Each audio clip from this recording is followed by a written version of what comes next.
जय हिंद साथियों। आप लोगों को फिन IAS एकेडमी पे स्वागत है। और आज आप देख रहे हैं हिंदी साहित्य का वीडियो लेक्चर संख्या 4।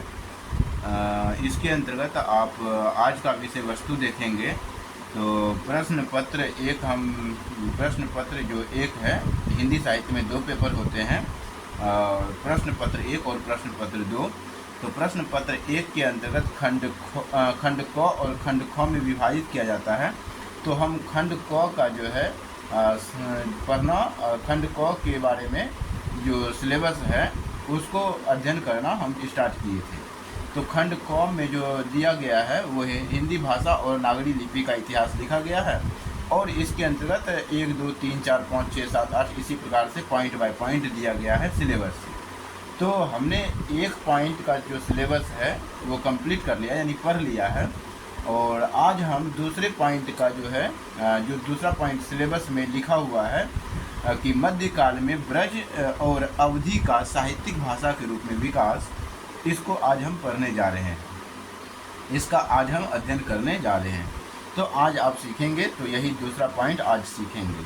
पहला पॉइंट आपने अध्ययन कर लिया, थोड़ा सा हम इसकी चर्चा करेंगे कि हमने इसके बारे में क्या अध्ययन किया था। तो इसके बाद आप यहाँ पे देख रहे हैं कि एक पंक्ति लिखा हुआ है, जिंदगी वहीं बदलती है जहाँ उम्मीदें बहुत कम होती हैं। ठीक है। तो आजकल देखा जाता है कि बहुत सारे जो छात्र हैं, छात्राएं हैं, तो ये भीड़ का हिस्सा बनते जा रहे हैं और धीरे धीरे आलसी बनते जा रहे हैं, लिखना पसंद नहीं कर रहे हैं। तो आप लोगों को यही कहेंगे कि अगर आप हमारे चैनल से जुड़ते हैं, तो अगर ईमानदारी पूर्वक अध्ययन करना चाहते हैं, तो अपना जो है आवश्यक सामग्री के रूप में पेन पेपर ले कर के बैठेंगे और जो हम यहाँ पे बता रहे हैं उसको आप लेक्चर 1 से ले कर के लेक्चर संख्या देखते जाएंगे। और यानी कि 1 से लेकर के 3 हिंदी साहित्य में कुल 350 घंटे का हमारा टारगेट है। उसको आप अगर कंप्लीट कर लेते हैं तो पूरा हिंदी साहित्य ऑप्शनल पेपर 1, पेपर 2 का आप पूरा कोर्स कंप्लीट कर लेते हैं। और आपको एग्ज़ाम के समय आपके पास कंटेंट के रूप में उपलब्ध रहता है आपका बनाया गया नोट्स, आपके द्वारा बनाया गया नोट्स। और हमारे साथ लिखते रहेंगे तो आपका माइंड भी एक्टिव रहेगा। और लिखने से होता है, आप सिर्फ सुन रहे हैं तो माइंड एक्टिव नहीं होता है, जब आप लिख भी रहे होते हैं, सुन भी रहे होते हैं, तो माइंड एक्टिव होता है। धीरे धीरे जो आलसीपन आप लोगों में आ गया है, या जिसमें नहीं आया होगा तो वो तो अच्छी बात है, जिसमें आ गया होगा तो उसको जो है आलस्य को दूर करने का एक ही साधन है कि हम जैसे जैसे बताते जा रहे हैं वैसे वैसे आप लिखते जाएंगे। तो इसी संदर्भ में यहाँ पे कहा गया है कि ज़िंदगी वहीं बदलती है जहाँ उम्मीदें बहुत कम होती हैं। तो आप देखे भी ही होंगे कि हम भीड़ का हिस्सा बनते हैं, लेकिन वहाँ पे हमें कुछ नहीं हासिल होता है। लेकिन हम जहाँ भीड़ नहीं होता है, बहुत कम भीड़ होता है, एकदम चुपके आगे बढ़ते हैं और हम उम्मीद यानी कि जो है अपने ज़िंदगी के मुकाम को हासिल कर लेते हैं। तो वहाँ से हमारा जो है उम्मीद मतलब ज़िंदगी वहीं से हमारा बदल जाता है। तो इस प्रकार से यहाँ पे पॉइंट का सत्यापन हो जाता है कि ज़िंदगी वहीं बदलती है जहाँ उम्मीदें बहुत कम होती हैं। तो इस पॉइंट को अगर आप मोटिवेशन के रूप में लिखना चाहें तो लिख सकते हैं। अब हम स्टार्ट करने जा रहे हैं दूसरा पॉइंट।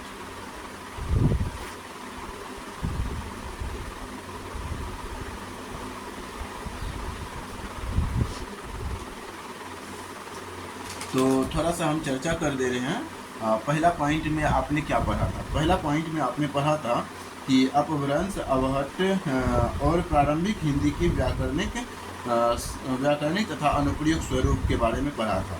इसके अंतर्गत हमने बताया था कि अपभ्रंश जो है 700 से 1200 ईस्वी के इसका कार्यक्रम था। और इसके अंतर्गत आपको बताया था कि अपभ्रंश प्राकृत का ही एक विकसित रूप है जिसमें संस्कृत के व्याकरणिक नियमों का पालन नहीं किया जाता है। यानी कि अपभ्रंश में संस्कृत के व्याकरणिक नियमों का पालन नहीं किया जाता है और इसमें नए शब्द और वाक्य रचनाओं का प्रयोग होता है।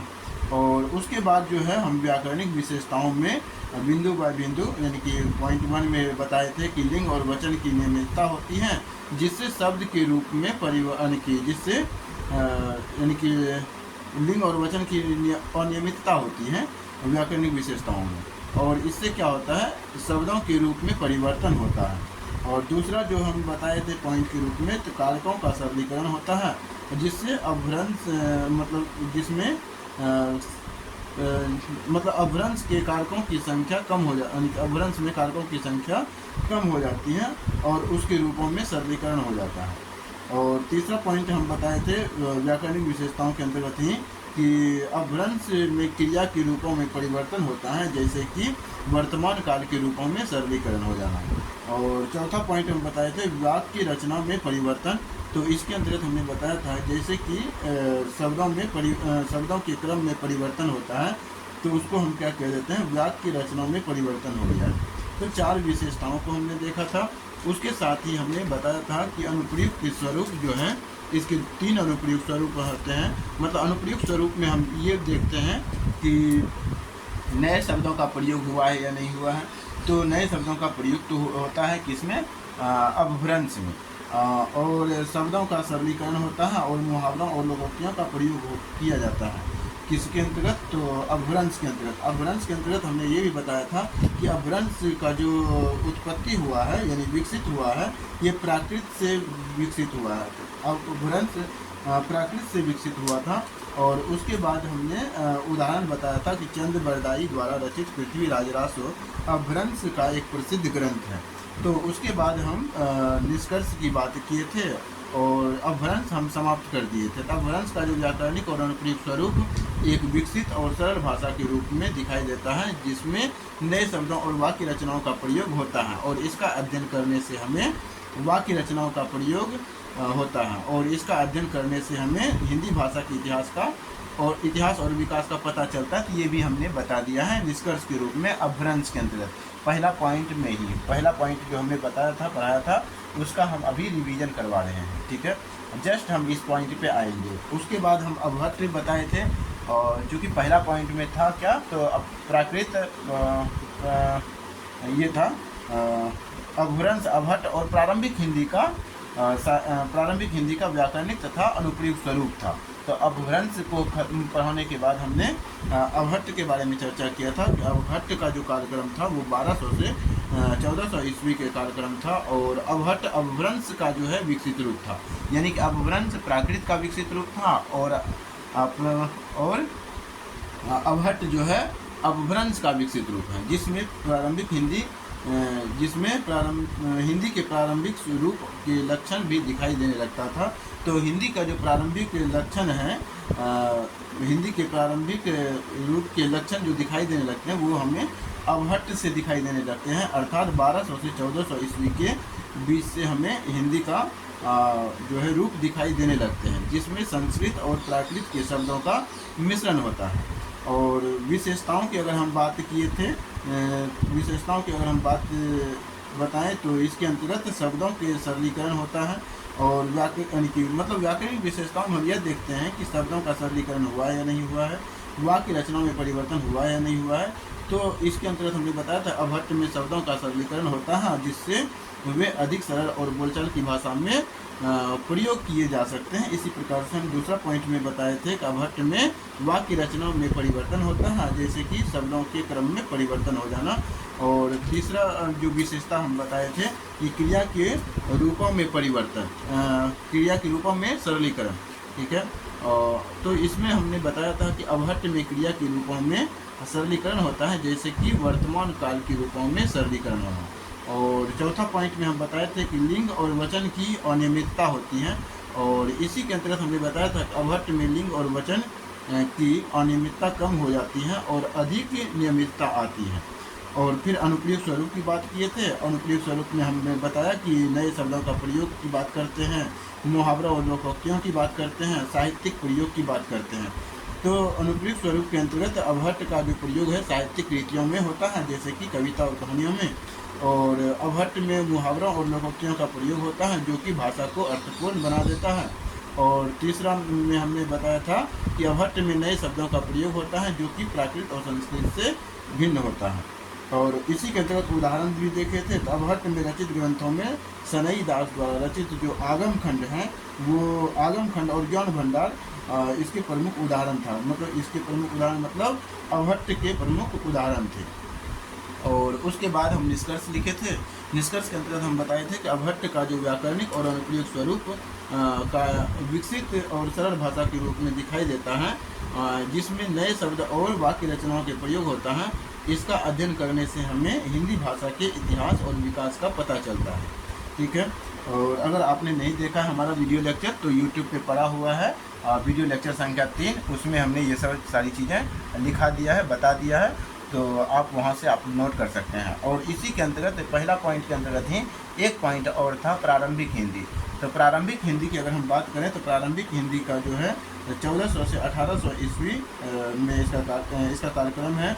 और प्रारंभिक हिंदी में आधुनिक हिंदी के रूप और लक्षण स्पष्ट रूप से दिखाई देने लगते हैं। इसमें अवहट और संस्कृत के शब्दों का मिश्रण भी होता है प्रारंभिक हिंदी में।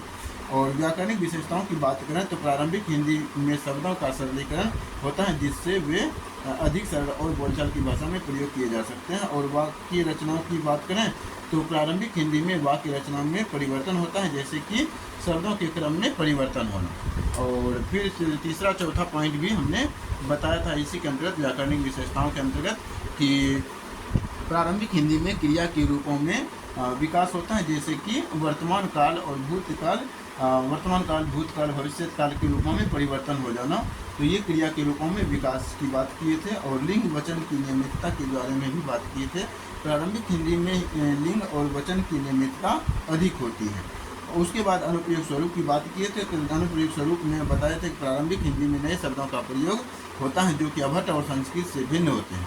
और मुहावरों और लोकोक्तियों की अगर बात करें तो प्रारंभिक हिंदी में मुहावरों और लोकोक्तियों का प्रयोग होता है जो भाषा को अधिक अर्थपूर्ण बनाता है। और साहित्यिक प्रयोग की बात करें तो प्रारंभिक हिंदी का प्रयोग साहित्यिक कृतियों में होता है, उसी प्रकार लिखना है जो कि अभट्ट में लिखे थे और मतलब कि अपभ्रंश में लिखे थे।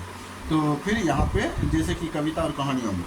उसके बाद हम उदाहरण की बात किए थे। प्रारंभिक हिंदी का जो उदाहरण है तुलसीदास द्वारा रचित रामचरितमानस जो है प्रारंभिक हिंदी का एक अच्छा उदाहरण है। तो प्रारंभिक हिंदी का एक सुप्रसिद्ध ग्रंथ है जिसमें प्रारंभिक हिंदी की व्याकरणिक और अनुप्रयुक्त विशेषताएं दिखाई देती हैं। निष्कर्ष की अगर हम बात करें तो प्रारंभिक हिंदी का व्याकरणिक और अनुप्रयुक्त स्वरूप एक विकसित और सरल भाषा के रूप में दिखाई देता है, जिसमें नए शब्दों और वाक्य रचनाओं का प्रयोग होता है। और इसका अध्ययन करने से हमें हिंदी भाषा के इतिहास और विकास का पता चलता है।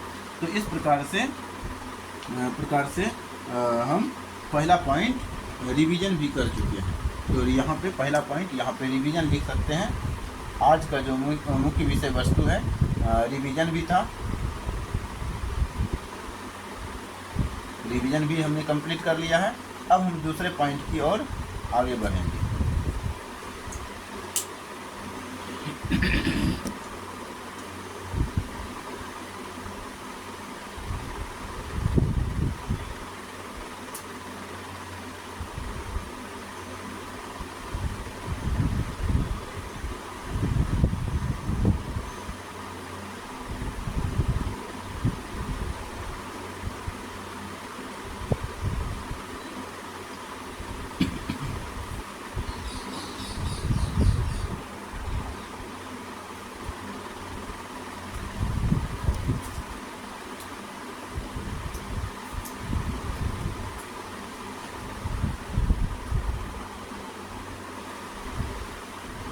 अब लाइट थोड़ा ठीक हो गया तो लिखेंगे।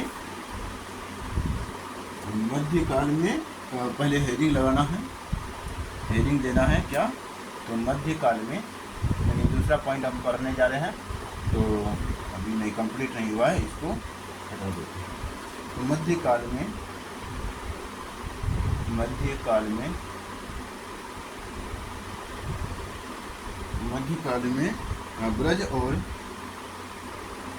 ब्रज और अवधि,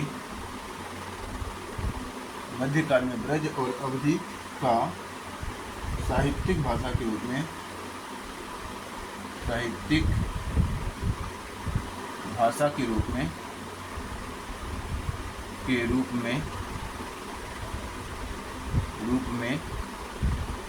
साहित्यिक भाषा के रूप में विकास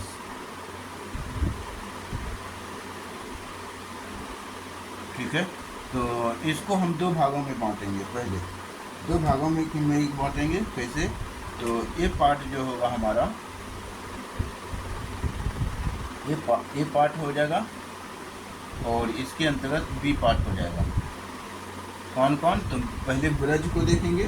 मध्यकाल में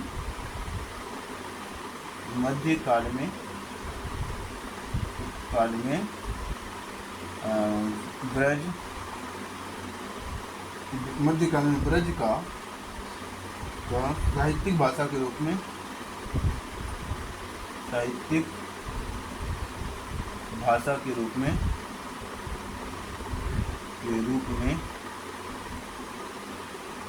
साहित्यिक भाषा के रूप में विकास, यहाँ लिखा हुआ है मध्यकाल में ब्रज का साहित्यिक भाषा के रूप में विकास। और दूसरा पॉइंट हम ले लेंगे, यहाँ पे बना देंगे मध्यकाल में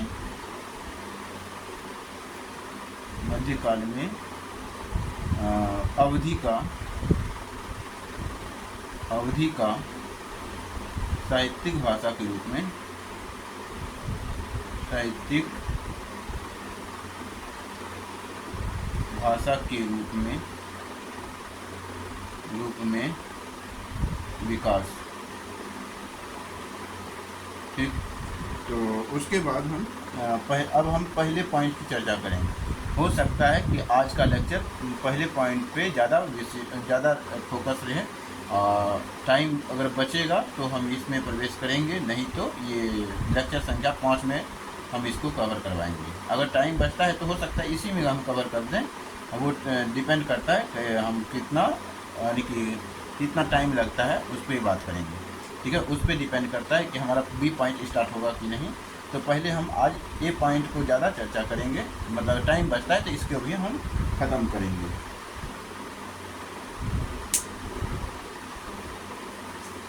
तो हेडिंग आप दे देंगे दोनों का।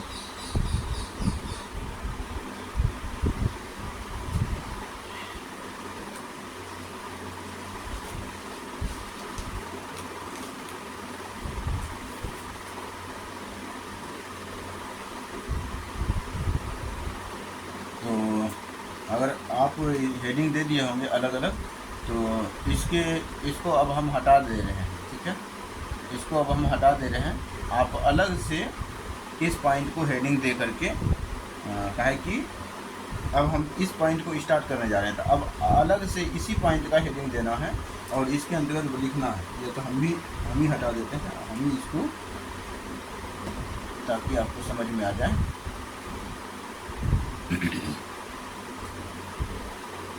तो हम ए पॉइंट का स्टार्ट करने जा रहे हैं। ए पॉइंट, मध्यकाल में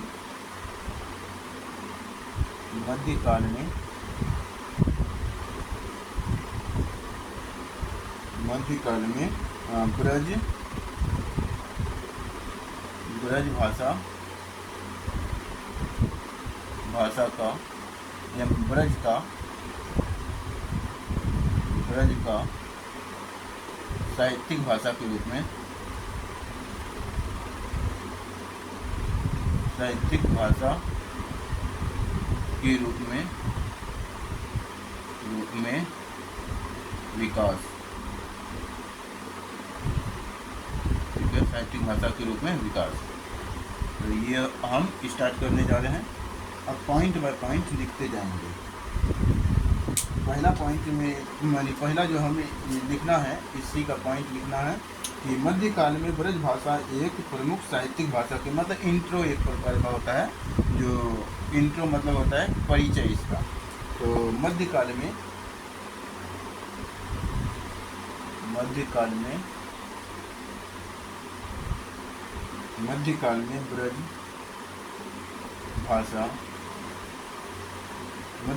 ब्रज भाषा एक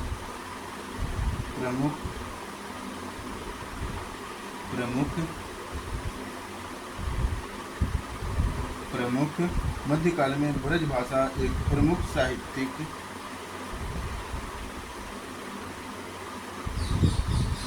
भाषा के रूप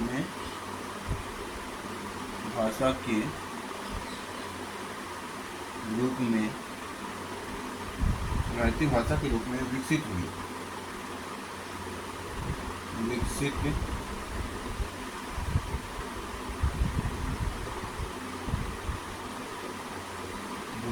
ठीक। और इस दौरान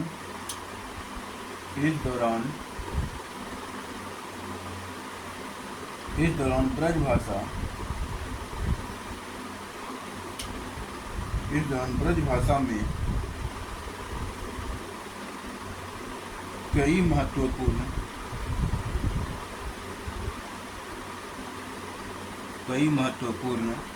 साहित्यिक कृतियां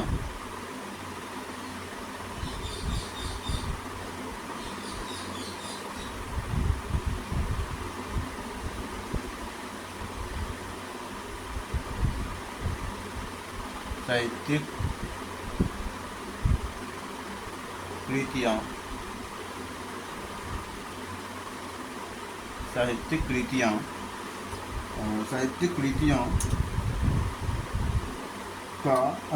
कृतियों की रचना हुई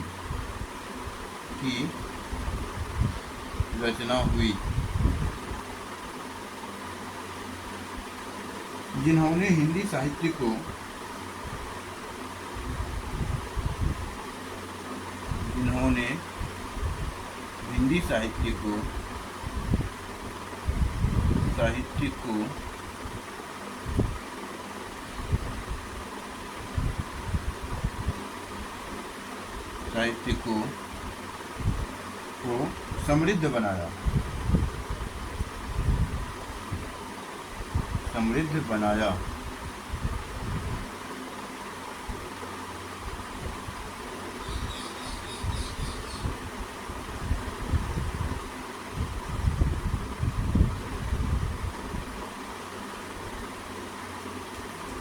समृद्ध बनाया। ठीक। और उसके बाद ये लिखना ज़रूरी होता है, काहे कि हो सकता है कोई वीडियो का हमारा चोरी करके अपने लाभ के लिए, हमारा उद्देश्य लाभ कमाना नहीं है, और हमारा उद्देश्य शिक्षा देना है। अब कोई अगर ऐसा भी कर सकता है कि हमारा वीडियो उठा करके लाभ कमाने के उद्देश्य से कहीं से कहीं अपलोड कर दे, तो वो अच्छी बात नहीं है। इसीलिए हम ये लिख देते हैं अपने चैनल का नाम, तो अच्छा रहता है। तो यहाँ पे अगला पॉइंट अब लिखेंगे ब्रज भाषा की विशेषताएं। इसी के अंतर्गत अब यहाँ पे हेडिंग देना है ब्रज भाषा की विशेषताएं।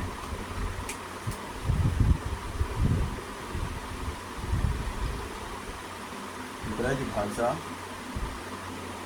की विशेषताएं। ब्रज भाषा की विशेषताएं।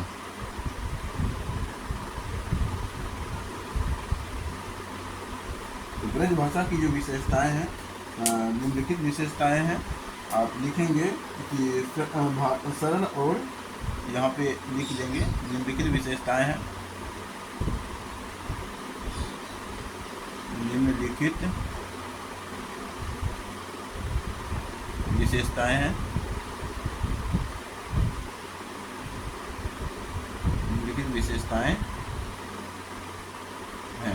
ठीक है। डैश दे करके लिखेंगे पहला नंबर कि सरल और सुगम, यानी भाषा सरल और सुगम होती है। तो ब्रज भाषा लिखेंगे, ब्रज भाषा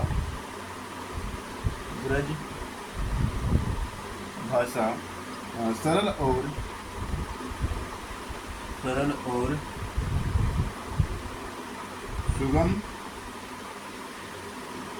सुगम थी। ब्रज भाषा सरल और सुगम थी, जिससे यह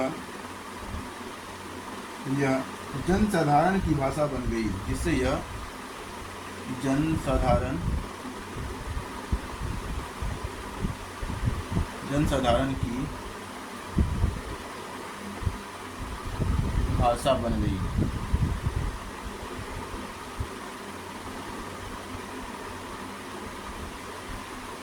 भाषा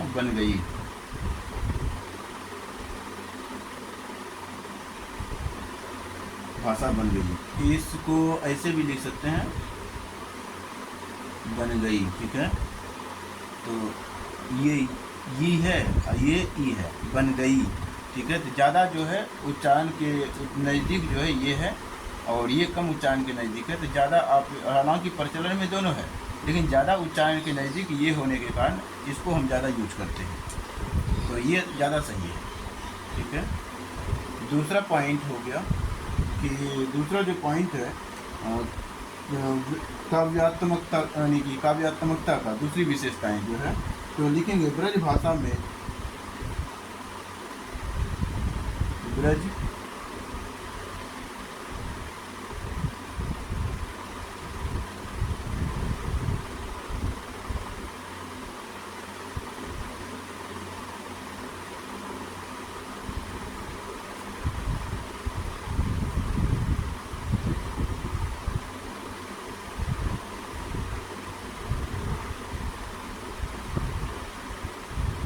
ब्रज भाषा में,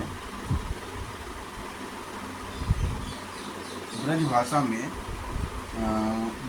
ब्रज भाषा में काव्यात्मक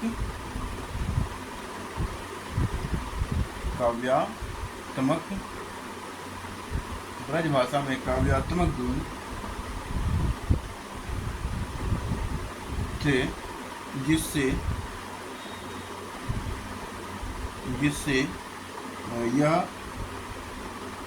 कवियों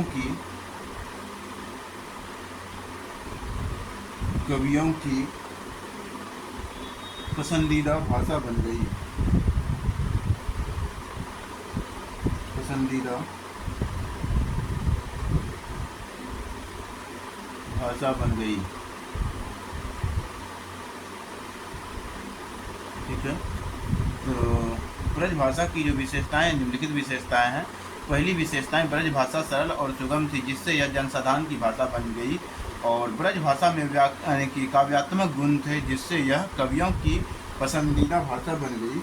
और भावपूर्ण, पूर्णता की अगर हम बात करें तो भावपूर्ण जो है भाषा में, ब्रज भाषा में भावपूर्ण अभिव्यक्ति की क्षमता थी, जिससे यह भक्ति और प्रेम की कविताओं के लिए उपयुक्त थी। तो तीसरी विशेषताएं भी आप लिख सकते हैं, 3 विशेषताएं, और उसके बाद हमारा जो विशेषताओं वाला पॉइंट है वो ख़त्म हो जाएगा। तीसरी विशेषताएं आप लिख सकते हैं।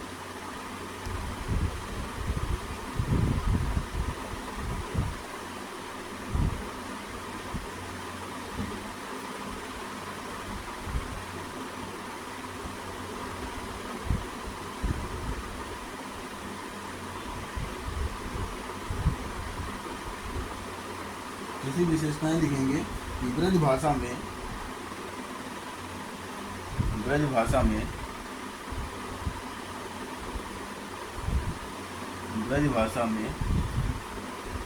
भावपूर्ण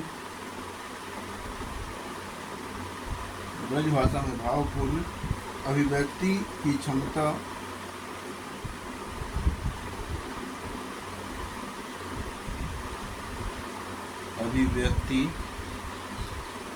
भावपूर्ण अभिव्यक्ति की क्षमता थी,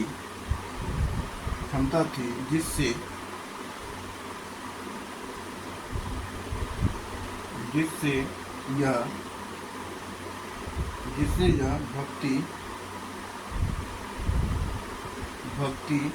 और प्रेम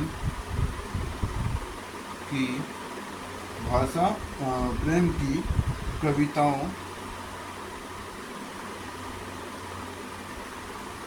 प्रेम की कविताओं के लिए उपयुक्त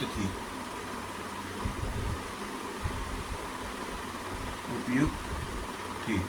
इस प्रकार से हमारी जो 3 विशेषताएं हैं वो हम लिख दिए, और ज़्यादा हमें नहीं लिखना है। और कुछ विशेषताएं, मतलब ये मेंस का पॉइंट है, तो विशेषताएं पूछेगा तो आपको सीमित लिखना होता है, मतलब कम लिखना होता है, बहुत कुछ लिखना होता है।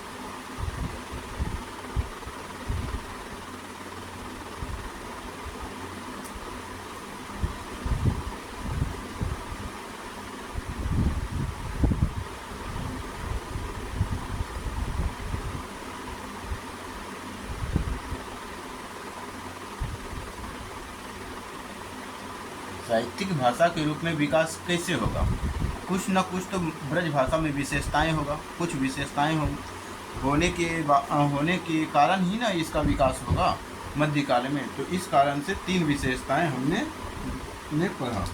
3 विशेषताओं के बाद ब्रज भाषा के प्रमुख जो कवि हैं उसके बारे में हमें चर्चा करना है। ब्रज भाषा के प्रमुख कवि,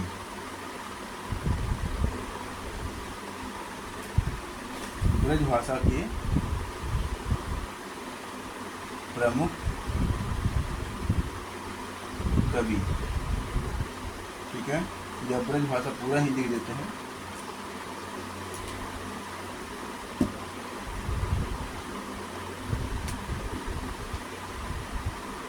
ब्रज भाषा के प्रमुख कवि, तो इसके अंतर्गत लिखना है कि सूरदास, नंददास और मीराबाई, तो 3 कवि हैं जिसके बारे में हम थोड़ा थोड़ा पॉइंट लिखेंगे। तो पहला जो प्रमुख कवि है वो पहला कवि है सूरदास। सूरदास, तो लिखेंगे कि सूरदास ब्रज भाषा के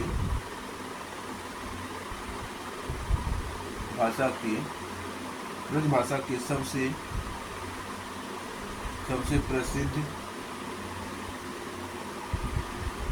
प्रसिद्ध कवियों में से एक थे।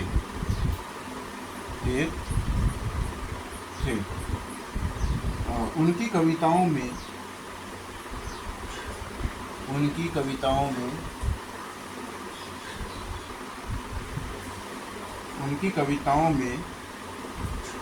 कृष्ण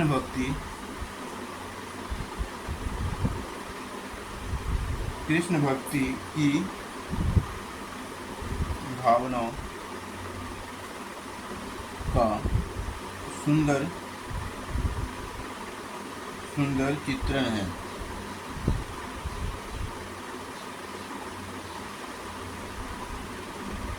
चित्रण है। ठीक। और दूसरा जो है, दूसरा पॉइंट हम लिखेंगे कि नंददास,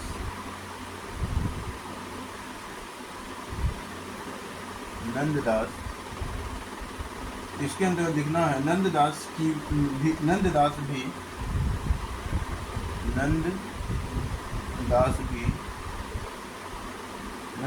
भी ब्रज भाषा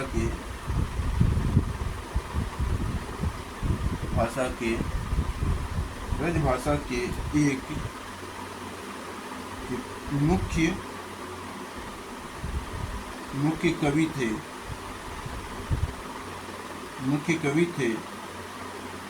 उनकी कविताओं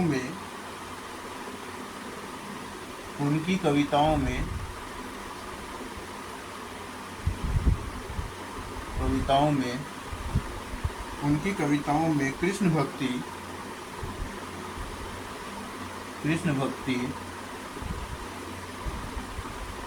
भक्ति और प्रेम की भावना का वर्णन है। कृष्ण भक्ति और प्रेम की भावना का वर्णन है।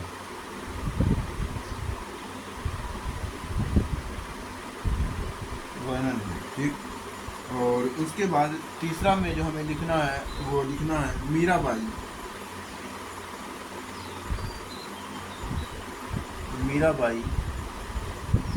लिखना है कि मीराबाई ब्रज भाषा की एक प्रसिद्ध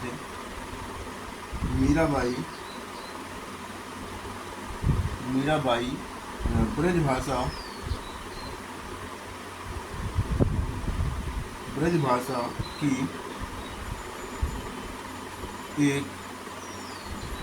भाषा की एक प्रसिद्ध कवियत्री थी।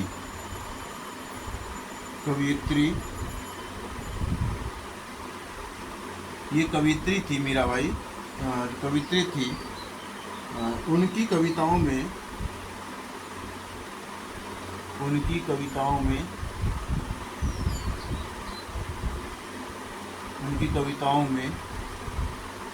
कृष्ण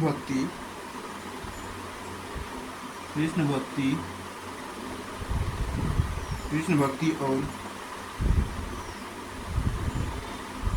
प्रेम की भावना सुंदर चित्रण है।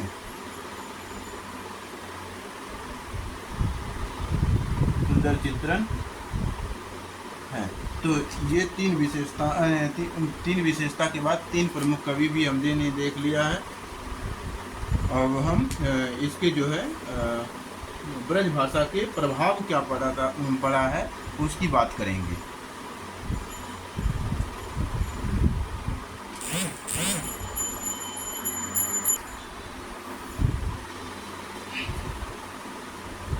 आई होप कि आपने इसको लिख लिया होगा।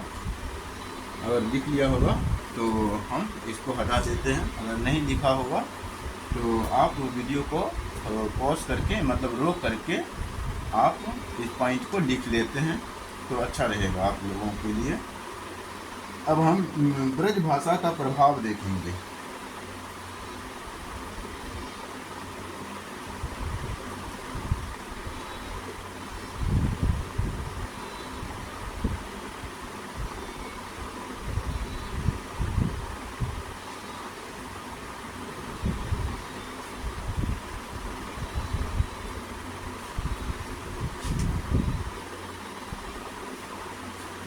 ब्रज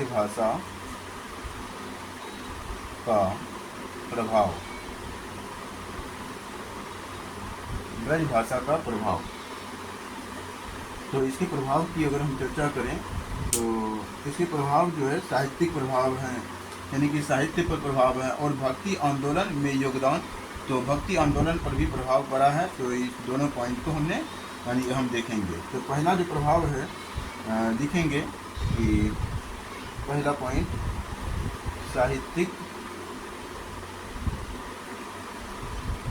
साहित्यिक प्रभाव। ठीक, साहित्यिक प्रभाव के अंतर्गत देखेंगे ब्रज भाषा का हिंदी साहित्य पर ब्रज भाषा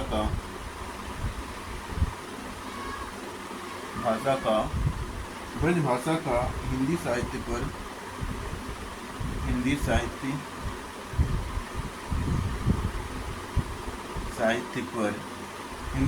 पर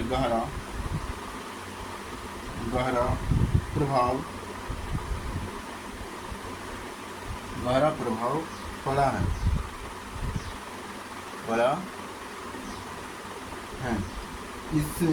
इसने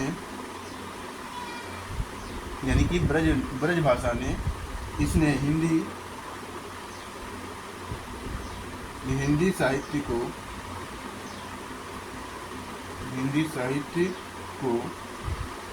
समृद्ध यानी कि ऐसे भी लिख सकते हैं समृद्ध स्वमेरी दोहलन धो, ऐसे भी लिख सकते हैं और इसको ऐसे भी लिख सकते हैं स्वमेरी दो लिख करके यहाँ पे धो लगा देंगे। ठीक है, तो इस प्रकार से आप लिख सकते हैं। तो हमने इसी का यूज किया यहाँ पर। समृद्ध बनाया है, समृद्ध बनाया और कवियों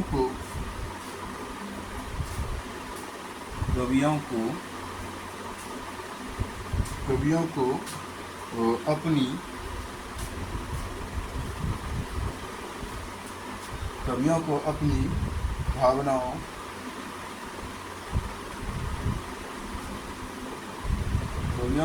भावनाओं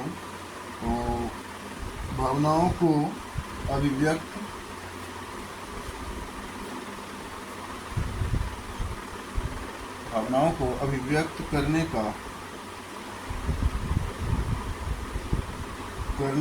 एक नया माध्यम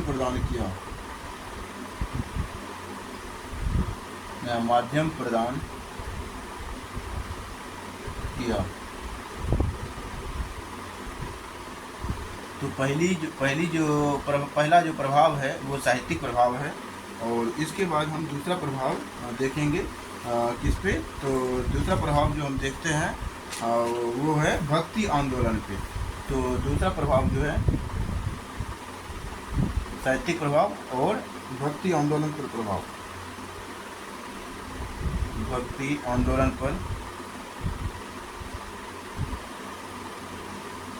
पर प्रभाव। तो लिखना है कि ब्रज भाषा ने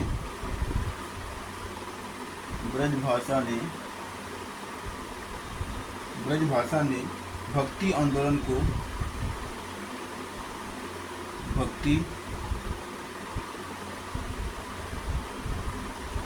भक्ति आंदोलन में या भक्ति आंदोलन में महत्वपूर्ण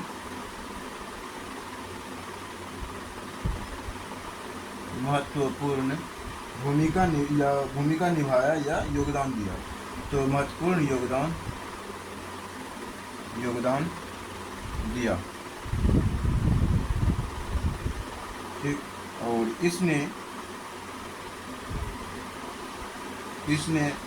भक्ति भावना जैसे कृष्ण भक्ति, ठीक है। तो भक्ति भावनाओं को फैलाने में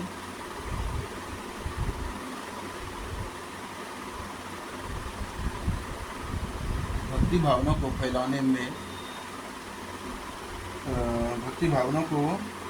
फैलाने में मदद की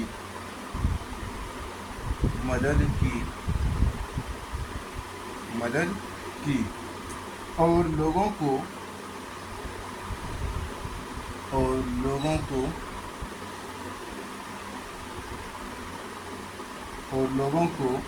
भगवान के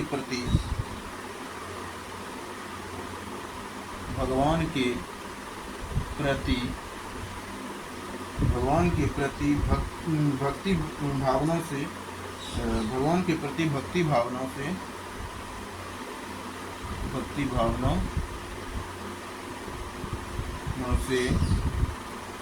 जोड़ने में महत्वपूर्ण भूमिका निभाई।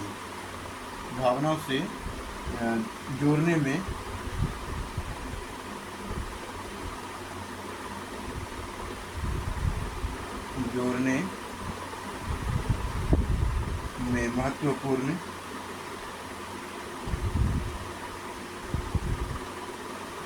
महत्वपूर्ण भूमिका निभाई।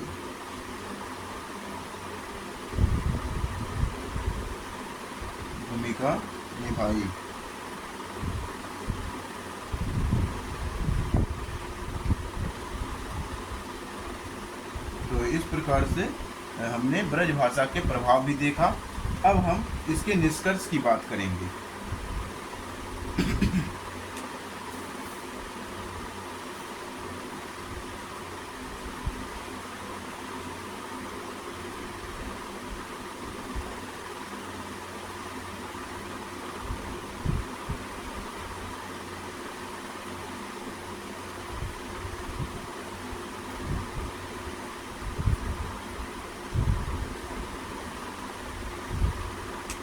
पॉइंट देंगे, निष्कर्ष।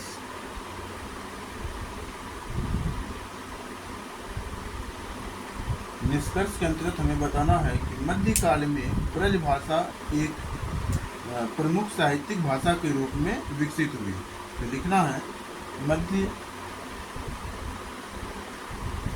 मध्यकाल में, क्योंकि मध्यकाल की बात हो रहा है इसीलिए मध्यकाल में ब्रज भाषा ऐसे भी लिख सकता। अतः कहा जा सकता है कि मध्यकाल में ब्रज भाषा एक प्रमुख साहित्यिक भाषा के रूप में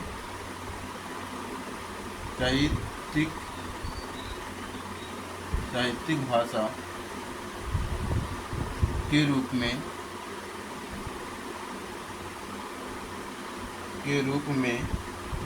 विकसित हुई, विकसित विकसित हुई। ठीक, और इस दौरान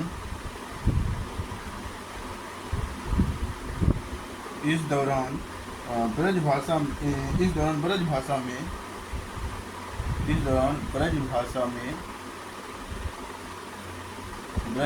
में कई महत्वपूर्ण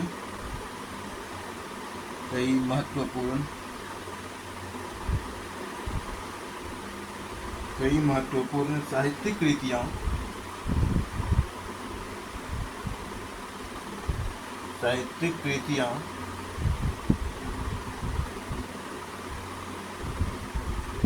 कृतियां की रचना हुई,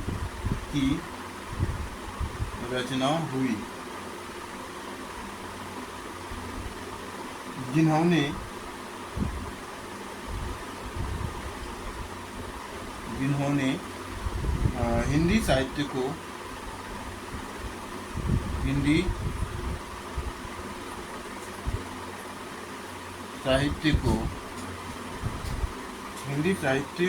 को समृद्ध बनाया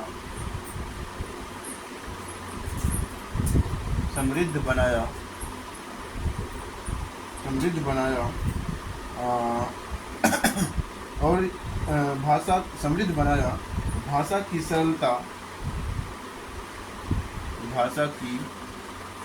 सरलता,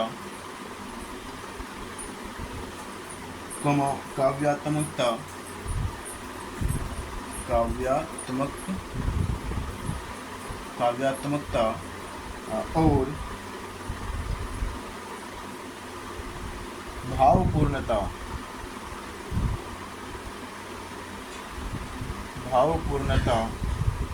ने इसे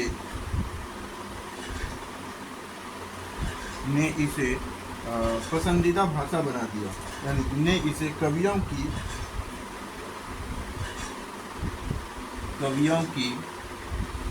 पसंदीदा भाषा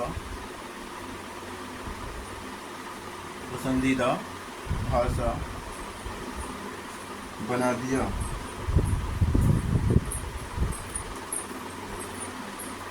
तो इस प्रकार से आपने मध्यकाल में ब्रज भाषा का साहित्यिक भाषा के रूप में विकास का अध्ययन किया, यानी कि आपने इसको लिख लिया होगा।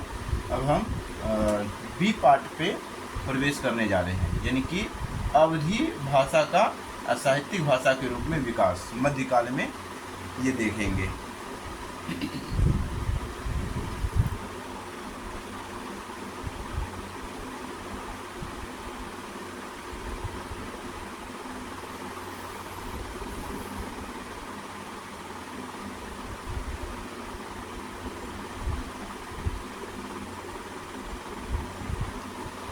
तो इसको हम आज थोड़ा सा ही हम बी पार्ट को हम स्टार्ट कर देते हैं, लेकिन पूरा तो नहीं हो पाएगा। तो जहाँ से छूटेगा वहाँ से हम नेक्स्ट वीडियो में वीडियो लेक्चर 5 में कवर कर देंगे।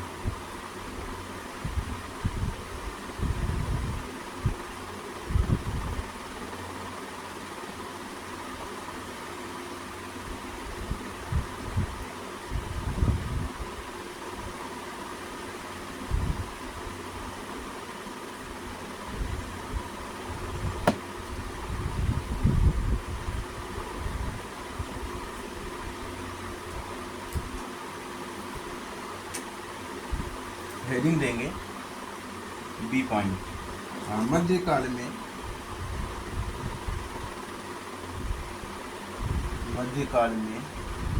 अवधि का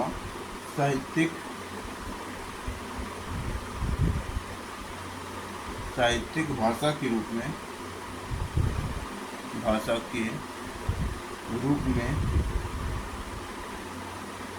में विकास। तो इसमें आपको लिखना है, पहले इंट्रोडक्शन देना है, मतलब परिचय लिखना है। तो परिचय में आप लिखेंगे मध्यकाल में अवधि एक प्रमुख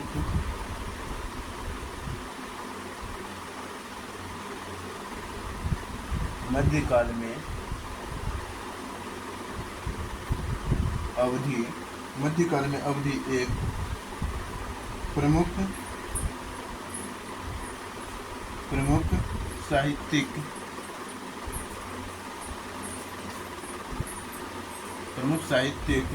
भाषा के रूप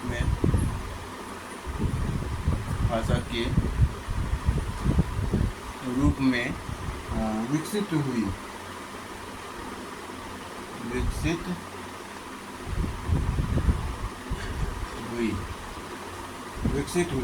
इस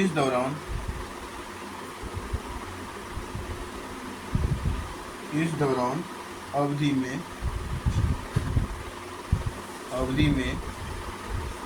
में कई महत्वपूर्ण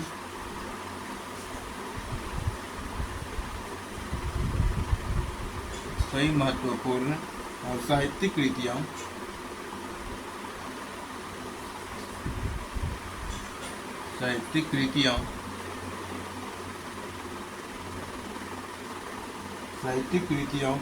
कृतियों की रचना हुई, जिन्होंने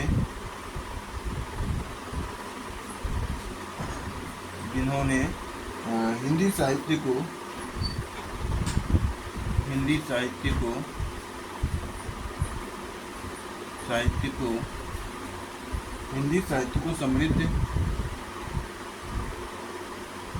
समृद्ध बनाया।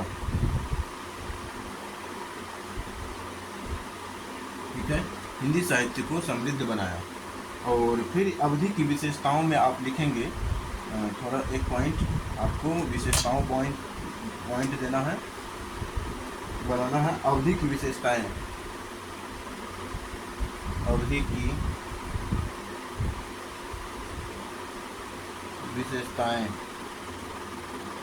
तीन विशेषताएं लिख करके हम इसको समाप्त करेंगे।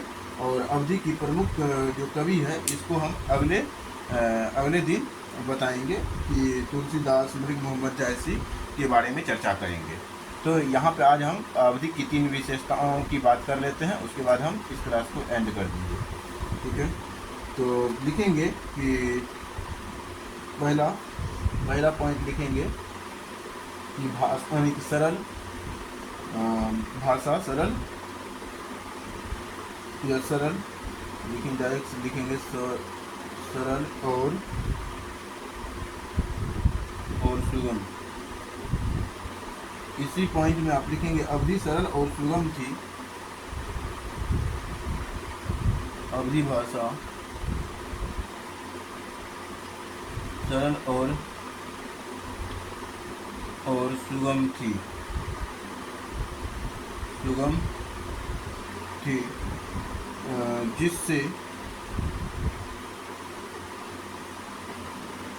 जिससे यह जनसाधारण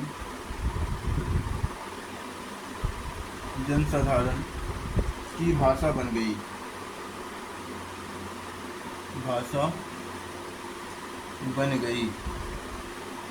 ठीक है, फॉर्मेट करना सीख लेना है तो आपको आसान हो जाएगा आंसर राइटिंग करने में। काव्यात्मक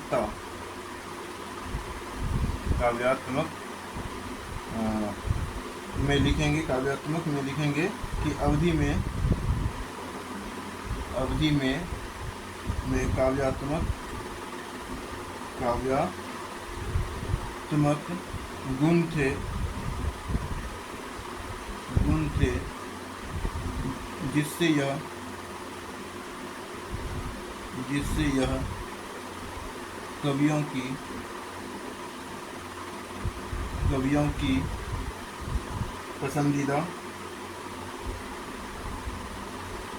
पसंदीदा भाषा बन गई। ठीक है,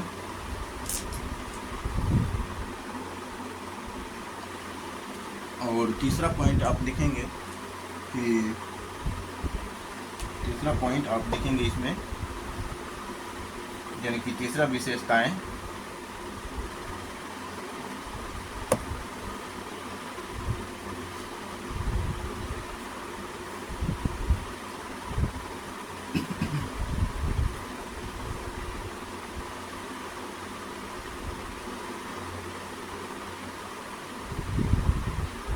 दूसरी विशेषताएं लिखेंगे कि भावपूर्ण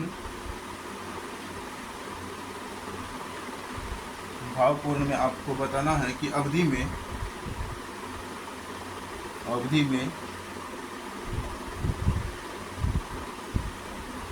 भावपूर्ण अभिव्यक्ति थी,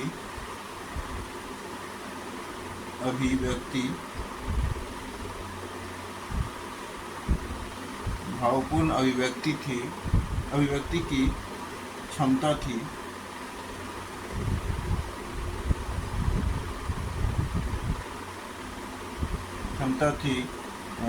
जिससे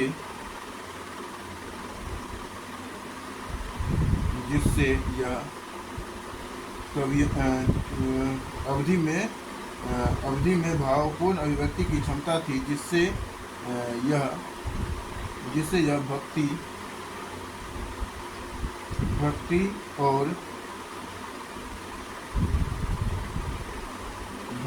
और प्रेम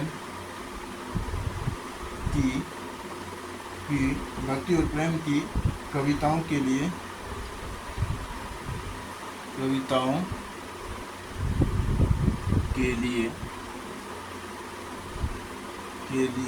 उपयुक्त थी।